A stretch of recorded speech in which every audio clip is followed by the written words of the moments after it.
Quatrième, géométrie dans l'espace, pyramide et cône. Donc suite de la correction de l'exercice 2. Donc juste avant, on a fait la perspective cavalière. Donc voilà, il faut que ça ressemble vraiment à un cône, qu'on obtienne en fait une ellipse, c'est-à-dire un ovale pour représenter un cercle en perspective.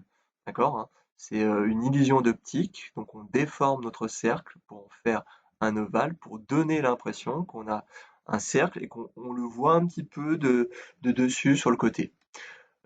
Question 2, calculer le volume du cône. Donner la valeur exacte et la valeur approchée arrondie au dixième de centimètre cube près.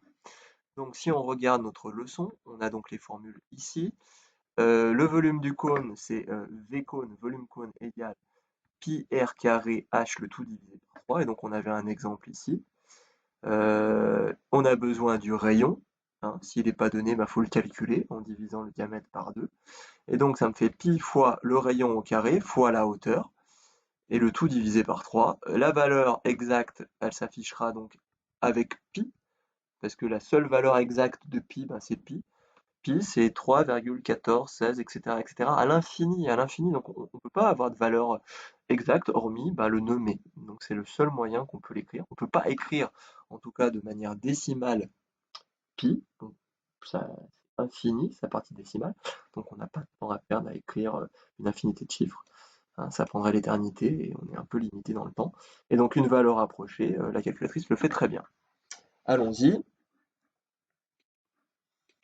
Donc déjà, j'écris la formule.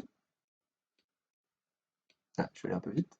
Donc volume cône, V cône, hein, on comprendra, égale donc, ça c'est la formule de la leçon, mais on a besoin de R au carré. Est-ce qu'on a R? Non, on n'a pas R, donc on va le calculer. On a le diamètre qui vaut 4 centimètres, hein, ça c'est le diamètre, hein, ça va bien. Vous voyez, ça va de tout à gauche à tout à droite, donc c'est pas OM. Donc c'est un diamètre. Donc on va diviser par 2, on a un diamètre de 2 centimètres. Et on a une hauteur, c'est SO de 6 centimètres. Donc on va remplacer par les valeurs numériques. Donc le rayon 2, donc R au carré, 2 au carré. La hauteur 6, donc pi fois 2 au carré fois 6, le tout divisé par 3. Prenez votre machine,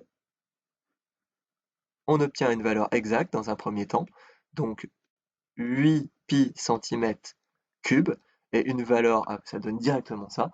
Et maintenant, vous appuyez sur la touche SD ou AF de votre calculatrice, et on obtient à un chiffre après la virgule, au dixième près, 25,1 cm3. Je vous remercie.